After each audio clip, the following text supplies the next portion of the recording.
मंडळी, बदलापूर अत्याचाराचा आरोपी अक्षय शिंदेचा एन्काउंटर झाल्यानंतरचे सत्ताधारी विरोधकांचे हे आवाज। पोलिसांनी सांगितलेली एन्काउंटर थेरी आज न्यायालयापर्यंत पोहोचली। न्यायालयाने त्यावर प्रश्नांच्या फैरी झाडल्या। न्यायालयाच्या फायरिंगने आज पोलिसांच्या अडचणी वाढल्यात का? एन्काउंटरचा पोलिसांनी केलेला असेल तर मग सत्ताधारी श्रेय का घेत आहेत? कुणाला तरी वाचवण्यासाठी एन्काउंटर ही विरोधकांची थेरी योग्य आहे का? विरोधक एन्काउंटरला राजकीय रंग देत आहेत का? इथं न्यायालय देणार की पोलीस ऑन दी स्पॉट न्याय देणार? अशा अनेक प्रश्नांची चर्चा आज आपल्याला बडे मुद्दे या कार्यक्रमात करायची आहे। पण त्याआधी बघूया खास रिपोर्ट। एन्काउंटरवरून राजकीय बॅनरबाजी। भाजपकडून एन्काउंटरवर बॅनरबाजी। शिवसेनेकडून सुद्धा वृत्तपत्रात जाहिरातबाजी। महायुतीत एन्काउंटरवर श्रेयवादाची लढाई। बदलापूर लैंगिक अत्याचारातले आरोपी अक्षय शिंदेच्या एन्काउंटर नंतर मुंबईत हे बॅनर झळकले। बदलापुरा, महिलांवर अत्याचार करणाऱ्यांना असाच न्याय मिळणार, अशा आशयाचे हे बॅनर लावण्यात आले। या बॅनरवरच्या फोटोत गृहमंत्री देवेंद्र फडणवीस दिसत असून त्यांच्या हातात बंदूक आहे। विशेष म्हणजे या बॅनरमधून फडणवीसांचं कौतुक केलंय असं नाही, तर महाविकास आघाडीलाही डिवचण्यात आलंय। एकीकडे भाजपनं बॅनरबाजी करून श्रेय घेण्याचा प्रयत्न केला, तर दुसरीकडे शिंदेंच्या शिवसेनेनं आमच्या चिमुकल्यांना न्याय देणारा हवा असा धर्मवीर अशा आशयाचा मजकूर असलेली जाहिरात वृत्तपत्रात दिली आहे। त्यामुळे सत्ताधारी भाजप शिवसेनेत जणू चढाओढ लागल्याचं चित्र आहे। त्यावरून विरोधकांना टीकेची आयती संधी मिळाली आहे। ज्या मुलं ते बॅनर बघतील त्यांच्यावर काय संस्कार होतील की या राज्याचाच गृहमंत्री बंदूक घेऊन फिरतोय? बस, हे मिर्झापूर टीव्ही सिरियल मध्ये या गोष्टी चालतात, हे वास्तव आहे। हा छत्रपतींचा, शाहू फुले आंबेडकरांचा महाराष्ट्र आहे आणि हा देश, हा राज्य बंदुकीनी नाही चालणार, हे देश संविधानाने चालणार। देवेंद्रजींनी बंदूक तिथून दाखवावी, आम्ही इथून संविधान दाखवू। या जाहिरातीचा अर्थ असा निघतो की मुख्यमंत्र्यांनी आदेशाने हा एन्काउंटर झाला काय, या जाहिरातीचा अर्थ असा होतो। म्हणजे कोणी देवाभाऊला समर्थन दिलंय, कोणी एकनाथ शिंदेना शिवशाही आणतायत आणि काय काय त्यांची तारीफ केली। विरोधकांनी अक्षय शिंदेच्या एन्काउंटरवर सवाल उपस्थित केलाय। त्यामुळे सत्ताधाऱ्यांनी विरोधकांवर टीकेची झोड उठवली आहे। विरोधकांकडून आरोपी अक्षय शिंदेचं समर्थन केलं जातंय का, असा सवाल सत्ताधाऱ्यांकडून केला जातोय। हे काही युद्ध नव्हतं की कोणी जिंकलेलं आहे म्हणून, पण या संदर्भामध्ये जी घटना घडली, ज्या पद्धतीने त्यांनी पोलिसांवर वार केला किंवा फायरिंग केलं आणि त्यात तो गेला, त्यामुळे अख्खा महाराष्ट्र खरं म्हणजे सर्वादूर सर्वांच्या चेहऱ्यावर आनंदच आहे। सर्वांना त्या संदर्भामध्ये कोणाची नाराजी नाही, पण आमचे राजकीय मित्र जे आमचे विरोधक आहेत त्यांना वाटतं, मी पुन्हा सांगेल की त्यांना तर असं झालेलं की आपल्या घरामध्येच काही कोणी मेलं आहे की काय, अशा पद्धतीने ते वागतायत। अक्षय शिंदेच्या एन्काउंटरवरून सत्ताधारी आणि विरोधकांमध्ये आरोप प्रत्यारोपांच्या फैरी झोडू लागल्यात। ऐन विधानसभा निवडणुकीच्या तोंडावर बदलापूर लैंगिक अत्याचार प्रकरण घडल्यानं सत्ताधारी बॅकफूटवर गेले, पण आता अक्षय शिंदेच्या एन्काउंटरमुळे सत्ताधारी चांगलेच आक्रमक झालेत आणि त्यामुळेच एन्काउंटरवरून महायुती श्रेयवादाची लढाई सुरू झाल्याची राजकीय वर्तुळात चर्चा सुरू आहे। Bureau report, news 18 Lokmat. दरम्यान हे सगळं प्रकरण न्यायालयात गेलं। न्यायालयानं आज पोलिसांवर सवाल दागले आणि ते सवाल काय आहेत आपण जाणून घेऊया। बघा, न्यायालयानं आज काय सवाल उपस्थित केलेले आहेत। 4 पोलीस असताना आरोपी वरचढ कसा झाला? सवाल दुसरा होता की आरोपीनं पिस्तूल कसं हिसकावून घेतलं? पोलिसांना हे सगळे सवाल न्यायालयानं विचारलेत। न्यायालय विचारतंय, पिस्तूलचं लॉक उघडून ते लोड करून फायर केलं? सवाल न्यायालयानं आज हा सुद्धा विचारला, ट्रेनिंगच्या शिवाय पिस्तुलातून फायर करू शकत नाही? पोलीस डोक्यात गोळी मारतात की पायात? हा सवाल सुद्धा आज न्यायालयानं विचारलेला आहे। एन्काउंटरची व्याख्या वेगळी आहे असं मत सुद्धा आज न्यायालयानं मांडलं. हे अतिशय महत्वाचं आहे आणि हा एन्काउंटर कसा असू शकतो असा सवाल विचारला. आज न्यायालयाच्या या सगळ्या सवालांनंतर, राजकारणानंतर काही मूलभूत सवाल निर्माण झालेत. आज ज्याची आपल्याला चर्चा करायच्या बडे मुद्द्याच्या माध्यमातून बदलापूर प्रकरणावरून राजकीय पोळी भाजली जातीये का, हा सगळ्यात मोठा सवाल आहे. सवाल आज आपल्याला चर्चेत हा सुद्धा आणायचा आहे की न्यायालयाच्या फायरिंगनं पोलीस घायाळ झालेत का. आज आरोपीला शिक्षा पोलिसांनी द्यावी की न्यायालयानं द्यावी, हा सुद्धा सवाल चर्चेला आपण आणणार आहोत. आपल्या मान्यवर पाहुण्यांना विचारणार आहोत. एन्काउंटर प्रकरणी श्रेयवाद सुरू झालाय का दोन पक्षांमध्ये सत्ताधारीत, हा सुद्धा सवाल आज चर्चेला.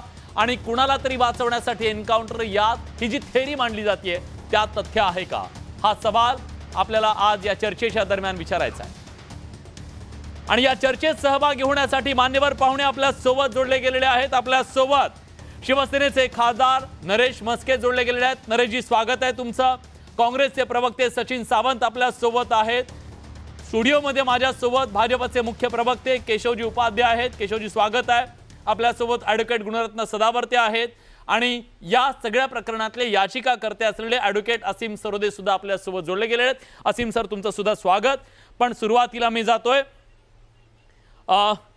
सचिन सावंत यांच्याकडे.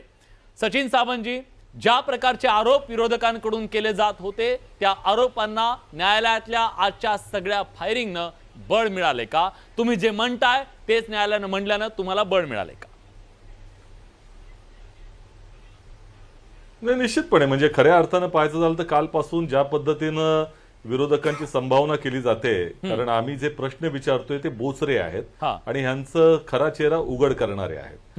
त्यामुळे सातत्यानं जे विरोधी पक्षाला की बाबा ते अक्षय शिंदे या नराधमाला आम्ही त्या ठिकाणी त्याला पाठीशी घालतोय का, हा प्रश्न जो विचारतायत, आता तो कोर्टाला त्यांनी विचारावा की अशा पद्धतीनं, कारण ज्या पद्धतीची सरबत्ती विरोधी पक्षाने केली तीच सरबत्ती आता न्यायालयाने केलेली आहे. आज ज्या पद्धतीनं तुम्ही पाहताय की पोस्टर लागलेले आहेत, एक नाथ एक न्याय, किंवा देवेंद्र फडणवीसांचे पोस्टर जे आहेत ज्याच्यामध्ये हातामध्ये बंदूक घेऊन बदला पुरा अशा पद्धतीचे दाखवले. जसं काही गँग्स ऑफ व्यासपूर आहे, सरकारने गँग्स ऑफ वासेपूर चाललेलं आहे आणि त्या मिर्झापूरच्या सिरीजमध्ये जसं अखंडानंद त्रिपाठी असतात तेच कॅरेक्टर देवेंद्र फडणवीस निभावत आहेत का, प्रश्न आता आहे.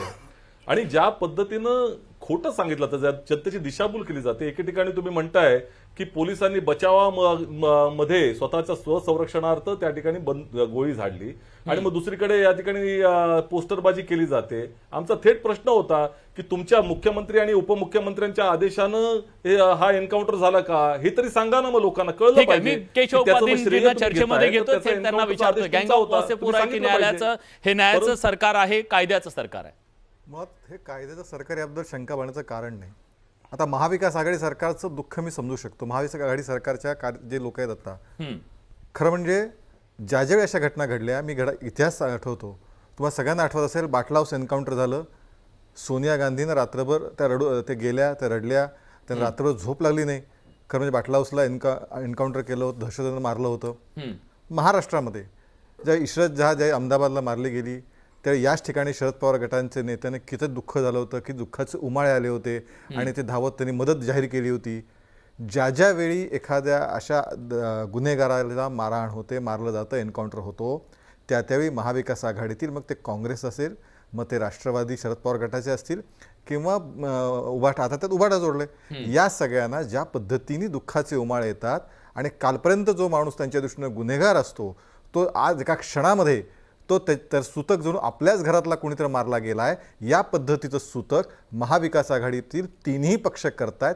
हे सगळ्यात मोठं दुःखदायक आहे.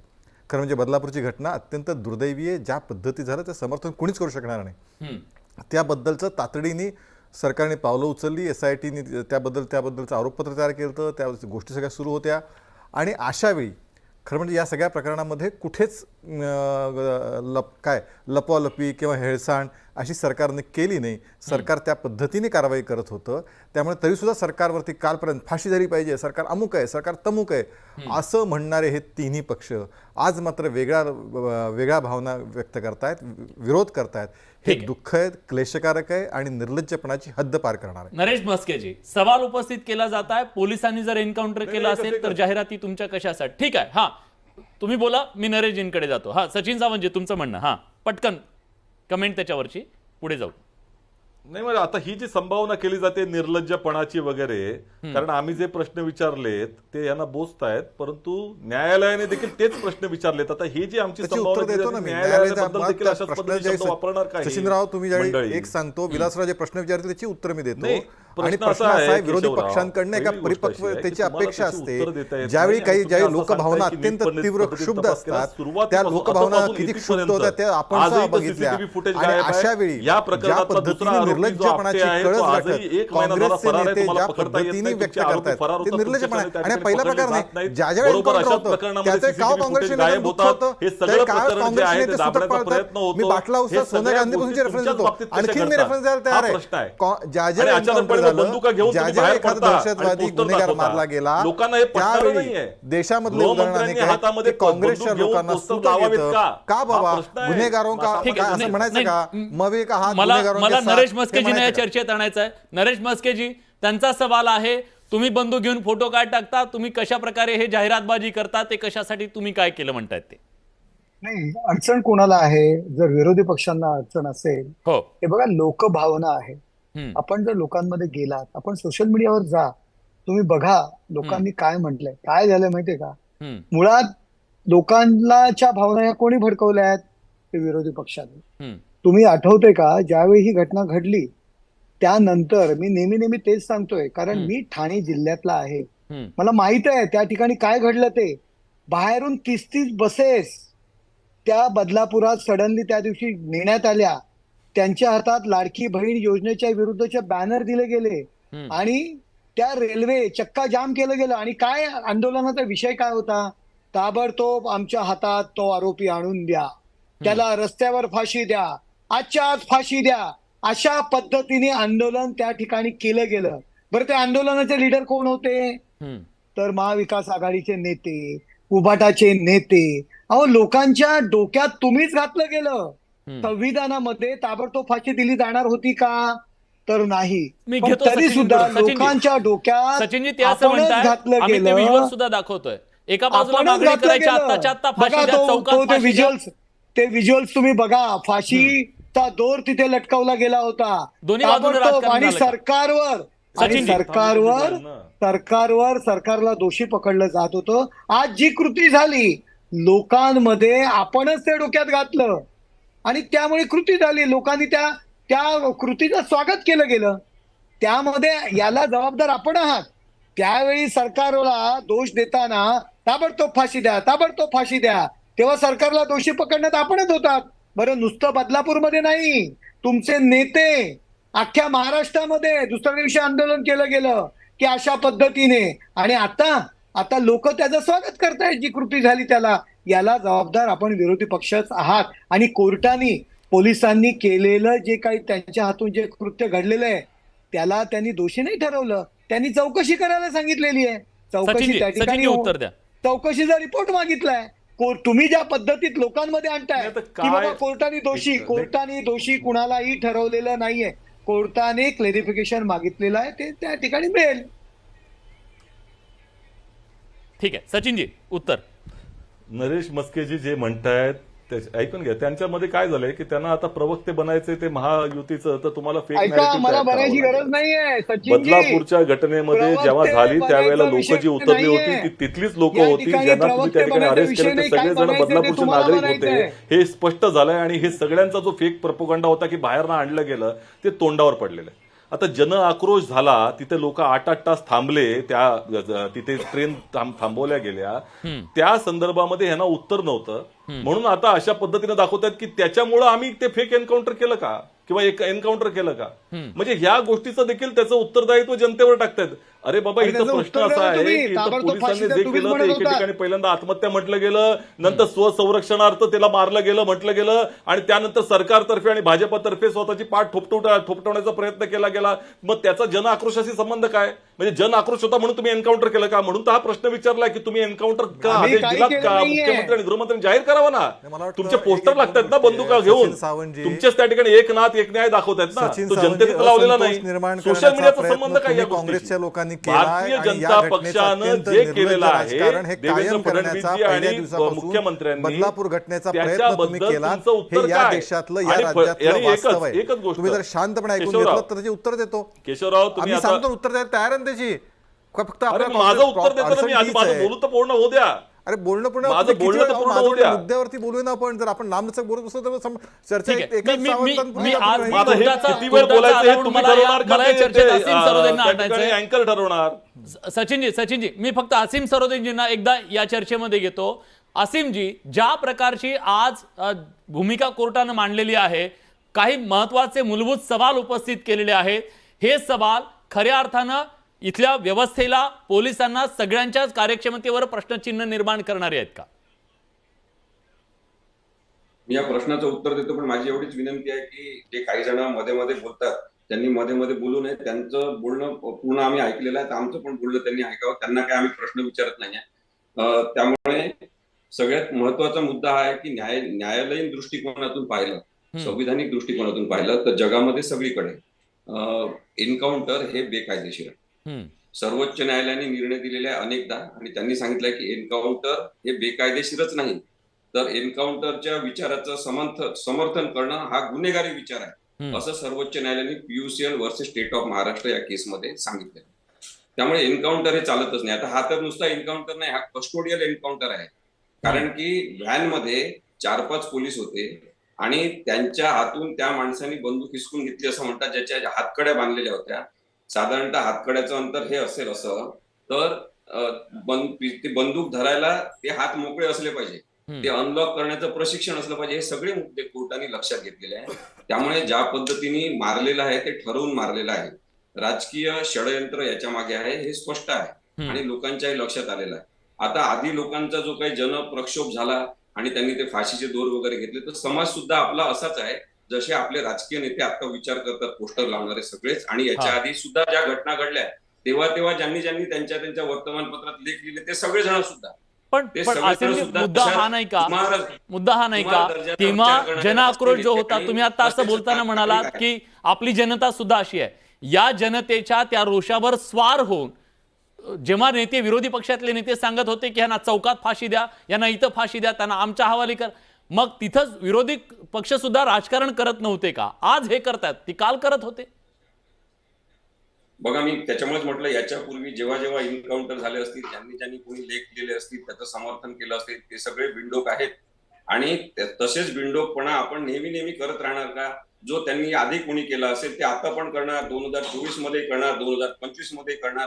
त्यामुळे अशा बिंडोक लोकांना आता राजकारणातून हद्दपार केलं पाहिजे. ते कोणत्याही राजकीय पक्षातले असो, सत्ताधारी असो किंवा विरोधक असो. दुसरी गोष्ट, इथे बघा, बिंडोक म्हणून राजकीय पक्ष बिंडोक, आणि ह्यांनाच काय देवाने अक्कल दिले का?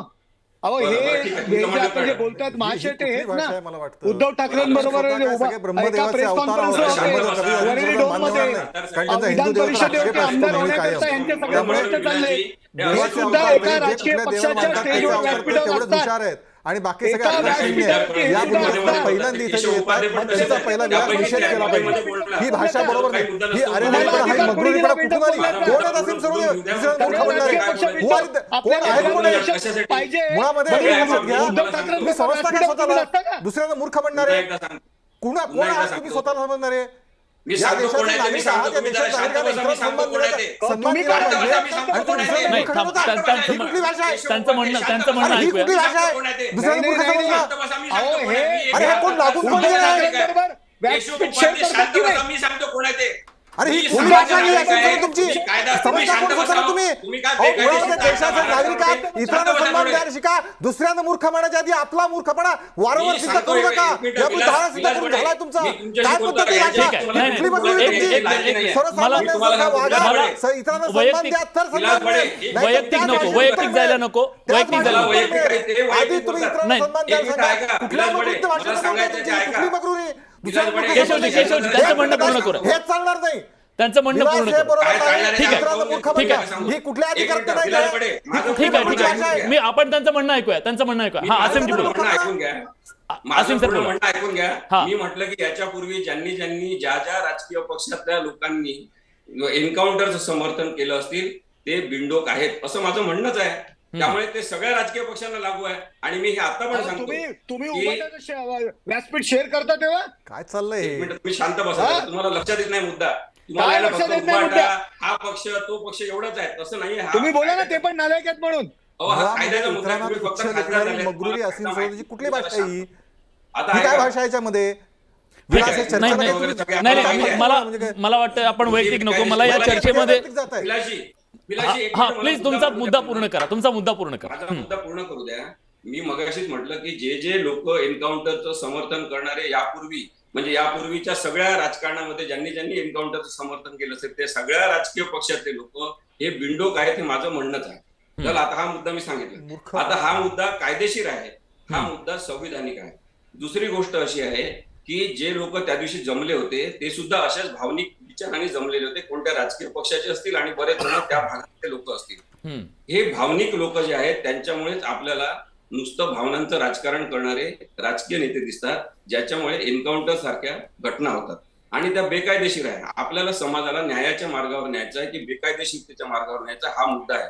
तिथे फाशीची शिक्षा आरोपीला झालीच पाहिजे ही मागणी करणाऱ्यांचा उद्देश हा सुद्धा असू शकेल की फाशीची शिक्षा त्यांनी रस्त्यावर द्या म्हटलं का?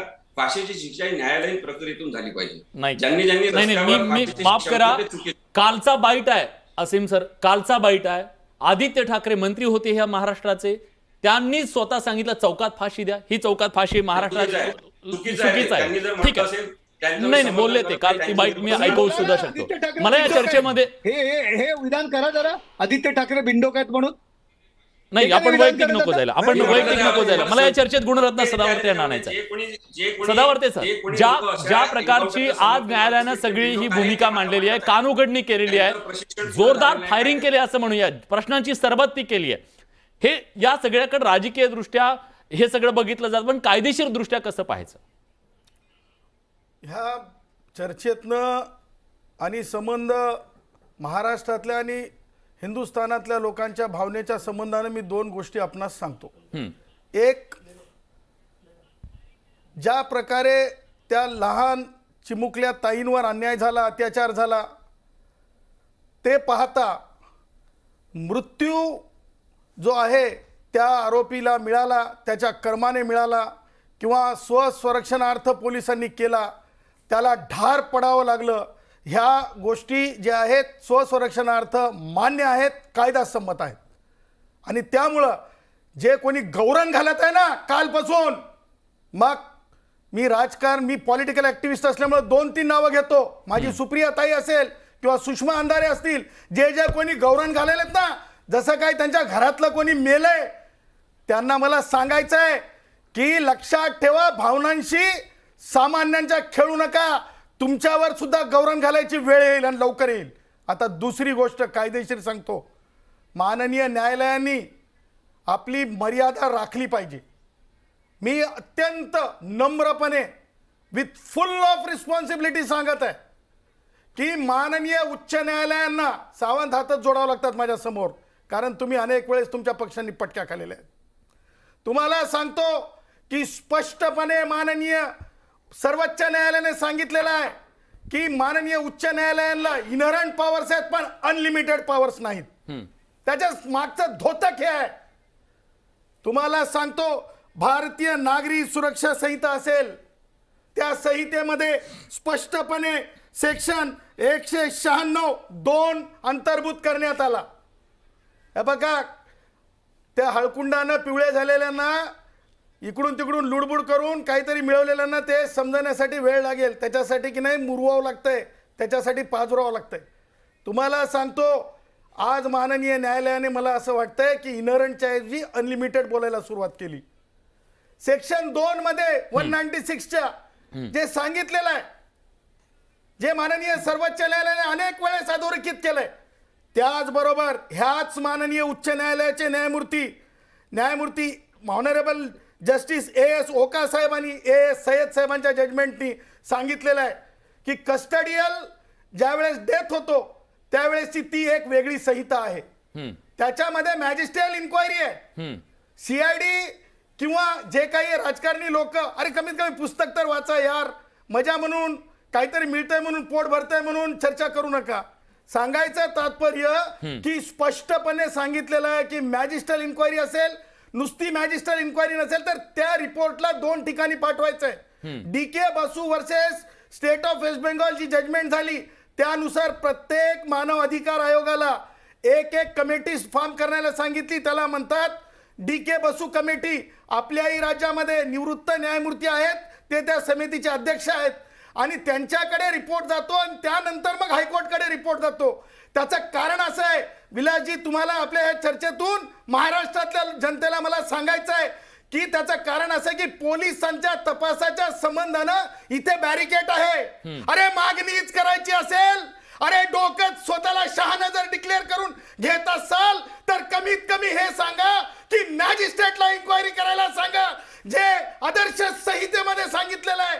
आणि म्हणून जर मॅजिस्ट्रेटला इन्क्वायरी करत असताना इव्हन एव्हिडन्स रेकॉर्ड करण्याचे सुद्धा अधिकार दिले. ठीक आहे, मी विचारतो आणि पुढे जाऊन मी एक मुद्दा क्लिअर करतो. सगळ्यांचे 12 वाजणार आहेत.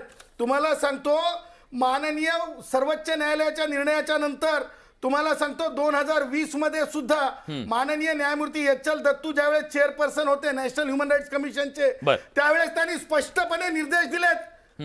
तेही स्पष्टपणे निर्देशामध्ये सांगितलेलं आहे की कशा प्रकारे, म्हणजे तुम्ही म्हणताय ना सीआयडी, माझं म्हणणं आहे सीआयडी नाही. तुम्ही म्हणताय ना SIT, माझं म्हणणं आहे SIT नाही. कायदेशीर बाबी लक्षात घेतल्या पाहिजेत. न्यायालयाने शरद पवार काय म्हणतात आणि त्या अर्थाने न्यायालयामध्ये कोणाची चलती, कोण बोलतंय, कोण वाचतंय ह्याऐवजी न्यायालयाने स्वतःला दूर ठेवलं पाहिजे. न्यायालयाने एक लक्षात घेतलं पाहिजे की कोण राजकीय पक्ष कशा संबंधाने मोठा आहे, कशा संबंधाने चर्चा घडवून आणताय, या भानगडीत न्यायालयाने पडू नये. माझं एक मत आहे ज्यावेळेस न्यायमूर्ती ओक साहेबांनी आणि न्यायमूर्ती सय्यद साहेबांनी स्पष्टपणे निर्देश दिलेले आहेत, गाईडलाईन्स फ्रेम केलेले आहेत, त्या गाईडलाईनच्या आधारे ह्या 2 सन्माननीय न्यायमूर्तींनी आज जी चर्चा घडवलेली आहे ती चर्चा घडवायचीच होती. त्यांना ते पोलीस इन्व्हेस्टिगेशन सारखे इन्व्हेस्टिगेशन करत होते, त्याच्यावर मी माझं डिसेंट आहे. आजचं योग्य नव्हतं म्हणून 3 न्यायमूर्तींकडे हे केस गेली पाहिजे. अन्यथा मला असं म्हणायचं की माननीय सर्वोच्च न्यायालयाला पत्र लिहावं लागेल की अशा प्रकारे जर पोलिसांचं काम जर न्यायालय करत बसलं असेल तर हे अत्यंत दुरोगामी परिणाम करणार आहे. ठीक आहे, मी विचारतो. असीम सरदे आपल्या सोबत आहेत, ते सुद्धा कायदे तज्ञ आहेत. तुमचं काय म्हणणं? बहुतेक तुम्ही याच्याशी सहमत दिसत नाहीयेत आणि त्यांनीच जो नवा मुद्दा आणलेला आहे की न्यायालयाने सुद्धा त्यांच्या मर्यादा ओलांडलेल्या आहेत, हा मुद्दा त्यांनी नवीन आणलेला आहे, पटतो का तुम्हाला? न्यायालयाला, उच्च न्यायालयाला विशेषतः कायदेशीर अधिकार आहेत आणि घटनात्मक सुद्धा अधिकार आहेत. खरं तर सर्वोच्च न्यायालयापेक्षा जास्त अधिकार बरेचदा कायदेशीर आणि संविधानिक असे उच्च न्यायालयाला आहे. त्यामुळे रीट ज्युरिडिक्शन जे आहे ते अत्यंत व्यापक आहे आणि त्याच्यामध्ये जेव्हा अशा घटना घडतात ज्याच्यामध्ये फंडामेंटल राईट्सचं उल्लंघन झालेलं असते तेव्हा उच्च न्यायालय हस्तक्षेप करू शकतात. आता कुणाला सांगायचं, कशा पद्धतीने चौकशी करायची याचे सुद्धा आदेश उच्च न्यायालय देऊ शकतात. त्यामुळे जे स्टॅच्युटरी प्रोव्हिजन आता वकील साहेबांनी सांगितले त्याच्यामध्ये कोणती ढवळाढवळ उच्च न्यायालय करत नाहीये, परंतु केवळ हे न्यायालय लक्षात घेत आहे की बेसिकली प्रायमा फेसी आपण ज्याला म्हणतो प्रथमदर्शनी याच्यामध्ये काय काय बेकायदेशीरता आणि घटनाबाह्यता आहे. पोलिसांनी न्यायाधीश बनण्याचा प्रयत्न केलेला आहे. पोलिसांच्या मागे कोणी राजकीय शक्ती आहेत का, राजकीय दबाव आहेत का असं करण्यासाठी या सगळ्या गोष्टींची शहनिशा प्राथमिक स्वरूपात ते करतात आणि त्याच्यानंतर कदाचित आदेश देतील की कोणी चौकशी करायची, कशा पद्धतीने करायची, ती प्रक्रिया ठरवली जाईल. बर सचिनजी, तुम्ही सुद्धा त्याच्याबद्दल असहमती दर्शवत होतात, हात जोडले होते तुम्ही. नाही काय जोडणं, म्हणजे आता पहिली गोष्ट अशी की न्यायालयाला देखील शहाणपण शिकवणं हा जर काही आपला या चर्चेचा उद्देश असेल तर मला धन्यच म्हणावं लागेल. कारण ज्यांना माहिती नाही ते आता न्यायालयाला मर्यादा अधिकार आहे. असीमजीने ज्या प्रकारे सांगितलं की न्यायालयाच्या दृष्टीनं स्टॅट्युटरी लॉ फॉलो करावा लागतो आणि उद्याच्या शेवट सुद्धा त्याच अर्थाने आपण त्यांचं म्हणणं घेऊया. न्यायालयाला सांगा तुम्ही जाऊन तिकडे की न्यायालय तुम्ही मर्यादेत राहा म्हणून, तुम्ही मर्यादा सोडताय, न्यायालयाला सांगा. इथे येऊन जर ते न्यायालयाची बेइज्जती करणार असाल तर यापेक्षा दुर्दैवाची गोष्ट काय असेल? न्यायालयाच्या समोर जाऊन सांगा. प्रश्न असा आहे, मर्यादा कशा मर्यादेमध्ये कशा पद्धतीनं चर्चा करावी ही तरी जाणीव ठेवली पाहिजे. ऐकून घ्या, ऐका हा, प्रश्न प्लीज असा आहे. पूर्ण करा. ऐका न्यायालयाने आज ज्या पद्धतीचे प्रश्न विचारले ते मूलभूत प्रश्न आहेत आणि त्याच्यामधले प्रश्नांची सरबत्ती ही सरकारवरती आणि पोलिसांवरती केली जाणार आहे. जर अयोग्य असेल तर त्याची चौकशी करण्याची जी काही त्यांची भूमिका आहे तीच न्यायालयाची भूमिका असली पाहिजे. आणि त्यामुळे त्यांनी जे प्रश्न विचारले ते सगळं संपूर्ण देश विचारतोय, संपूर्ण जनता विचारते. याच्यात कुठल्याही भावनेवर तऱ्हेची शंका नाही नाही. कायदा आजही चालला आमचे पाहिजे प्रश्न ते आहेत, असं त्याच्याही माननीय पलीकडचे सर्वोच्च प्रश्न आम्ही न्यायालयाच्या विचारलेले आहेत. 2005 जजमेंट ऐका हो. त्याच्यामुळे ऐका ना. तुम्हाला काय वाटतंय किंवा उठवलं ऐका काय ना, वाटतंय मग त्याच्यावर सर्वोच्च चालत नसतं. न्यायालयामध्ये जाऊन सांगा की त्या ठिकाणी मर्यादा सांगतो, आज घाला. उठवलं नाही का? हायकोर्टाला आज मर्यादा पळून काय गेला असते का? शिकवण्याचा याचिका अधिकार दाखल त्यावर सर्वोच्च केल्याबरोबर न्यायालय आहे. शब्द घालून गुणरत्न पळाला तुम्हाला नाही, नाहीये तो किंवा मुद्दा मला नाही. नाहीये. सांगितलं. ऐका हो, त्यांनी किती उपस्थित आरडाओरडा केल्याने करून उत्तर बोलल्याने दिलं. काय ते कळतं का लोकांना? अरे काय आरडाओरडा करताय? थांबा ना जरा, थांबा नाही ना. तुम्ही पहिली गोष्ट अशी की निमूटपणे आजही तुम्ही अनेक सगळं प्रश्न करत त्या चला. ठिकाणी अनुत्तरित गौरव आहेत. घाला, गौरव ज्या नाही, पद्धतीनं हा त्याचं तपास पूर्ण. झाला अतपासून इथपर्यंत त्याच्यामध्ये त्या ठिकाणी हेळसांड झालेली आहे.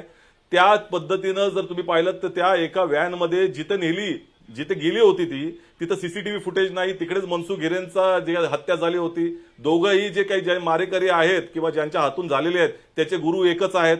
त्यामुळे अनेक प्रश्न त्या ठिकाणी उपस्थित होत आहेत आणि न्यायालयाने जे बेसिक मुद्दे प्रश्न त्या ठिकाणी केले तेच काल आम्ही बोललो होतो. मी स्वतः काल दुसऱ्या एका चर्चेमध्ये किंवा त्या ठिकाणी मी बाईट दिली त्यामध्ये हाच प्रश्न विचारले होते की जर पोलिसांचं त्या ठिकाणी ज्या तऱ्हेने ट्रेनिंग असते रिव्हॉल्व्हरचं ते ट्रेनिंग होतं का तिकडे? इतकं सोपं नाहीये. त्यामुळे हे प्रश्न न्यायालय उपस्थित करणार आहेत. चौकशी अंती सगळं समोर येणार आहे. ठीक आहे, प्रश्न असा चौकशी आहे अंती की समोर आज येणार आहे, तुम्ही पण जर जो त्या मुद्दा ठिकाणी आता उपस्थित एन्काउंटर केला झालं नाही सचिनजी. असं म्हणताय, स्वसंरक्षणार्थ तिथं ते चाललेलं आहे तर तिथं त्याचं क्रेडिट मुख्यमंत्री आणि उपमुख्यमंत्री कसे घेऊ शकतात हा मुद्दा त्या ठिकाणी आहे. ठीक आहे. मी ब्रेकच्या नंतर तो प्रश्न विचारणार आहे, पण प्रेक्षकांना मी आवाहन करतोय तुम्ही सुद्धा या चर्चेमध्ये सहभागी व्हा. युट्यूबवर लाईव्ह ही चर्चा सुरू आहे. त्या चर्चेत तुम्ही प्रश्न विचारा. तुमचे प्रश्न सुद्धा मान्यवरांना विचारणार आहे. छोटासा ब्रेक घेतो. ब्रेक नंतर बडे मुद्द्याची चर्चा सुरू होणार आहे. जर एन्काउंटर अधिकाऱ्यांनी केलंय मग नेत्यांचे फोटो कशासाठी, क्रेडिट कशासाठी, हा सवाल चर्चेमध्ये आणायचा आहे.